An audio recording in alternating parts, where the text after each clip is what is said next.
जैसा कि आप शॉर्ट्स के थ्रू देख ही रहे हैं, मैंने आपको पहले बताया है कि मैं गाँव में स्कूल में एडमिशन नहीं था, लेकिन वैसे ही पढ़ने बैठा दिया था। आता-जाता कुछ था नहीं, तो फिर मेरे पापा ने सोचा कि अभी इसका कुछ होने वाला है नहीं है, तो इसे फिर मुझे वो जयपुर ले गए। वहाँ मेरा एडमिशन कराया, हम वहीं शिफ्ट हो गए।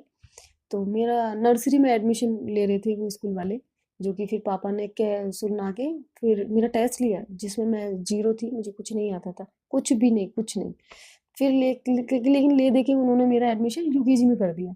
हो गया कोई नहीं, फिर तो वहाँ से फिर स्टडी शुरू ही हो गई थी, फिर तो कोई दिक्कत नहीं आई जयपुर जाने के बाद तो।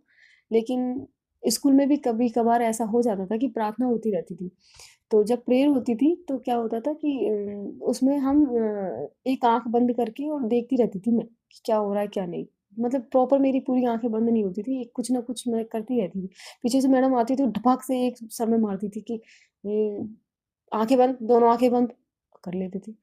फिर ऐसा होता था कि कई बार होता था कि भई फीस नहीं हो जाए ऊपर-नीचे हो जाती थी, तो नाम बोलते थे प्रार्थना में सबके सामने कि जितने भी हैं जिनकी फीस जमा नहीं है, नाम लेते थे और फ्रंट में लाके हमें खड़ा कर देते थे कि अब तुम्हें है ना पेपर होंगे, एग्ज़ाम होंगे, उसमें बैठने नहीं दिया जाएगा और जब तक फीस जमा नहीं होगी। नहीं होगी, हम घर जाते थे, बोलते थे।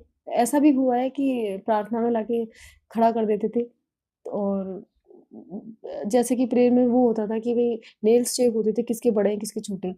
तो अगर बड़े होते थे, तो फटाक से ऐसे दिखा के फटाक से ऐसे कर लेती थी। ऐसे दिखा के ऐसे कर लेती थी और अगर जिस दिन कटे हुए होते थे, उस दिन प्रॉपर दिखाती थी कि हाँ, ये देखो, देखो, देखो, देखो, ये देखो। लेकिन जिस दिन बड़े होते थे, उस दिन फटाक से ऐसे दिखा के ऐसे खींच लेती थी पीछे की तरफ कि कहीं दिख ना जाए। तो ये चालाकियाँ करी ये छोटी-छोटी, जबकि इससे होने वाला कुछ था नहीं, लेकिन बच्चे थे भई,